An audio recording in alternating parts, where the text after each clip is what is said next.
చేతులు కాళ్ళు వణుకుడు ఎందుకు వస్తుంది, ఎలా వస్తుంది?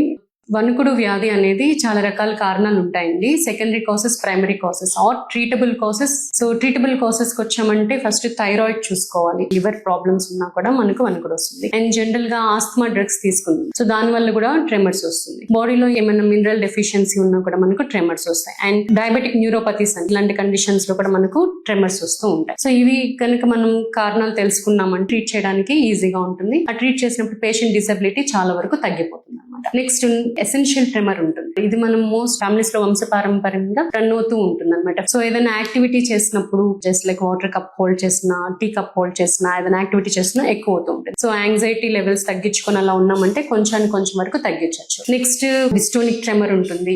డిస్టోనిక్ ట్రెమర్ అంటే హ్యాండ్ అనేది ఒక పోస్చర్ లోకి వెళ్ళిపోవడం, నెక్ అనేది ఒక పోస్చర్ లోకి వెళ్ళిపోవడం, అలాంటప్పుడు ట్రెమర్ వస్తుంది. దీనికి కూడా కాసెస్ మనం ఎవాల్యుయేట్ చేసుకొని ఏ రకమైన ట్రెమర్ అని తెలుసుకొని దానికి తగ్గ ట్రీట్మెంట్ ఇవ్వాల్సి ఉంటుంది. So next resting tremor. Resting అంటే ఖాళీగా ఉన్న సమయంలో వస్తూ ఉంటుంది. ఇది వచ్చి పార్కిన్సన్స్ డిసీజ్ లో చూస్తుంటాం. సో నెక్స్ట్ న్యూరోపతిక్ ట్రెమర్ అంటాం. న్యూరోపతిక్ ట్రెమర్ అంటే కాళ్ళు చేతులు వీక్ అయినప్పుడు, నరాలు వీక్ అయినప్పుడు కూడా మనకు ట్రెమర్ వస్తూ ఉంటుంది. ఇవి అండి ట్రెమర్ కి గల కారణాలు. ఎర్లీగా మనం కాజ్ తెలుసుకొని ఆ కాజ్ కి తగ్గ ట్రీట్మెంట్ ఇచ్చామంటే మనం పేషెంట్ యొక్క డిసబిలిటీని తగ్గించవచ్చు.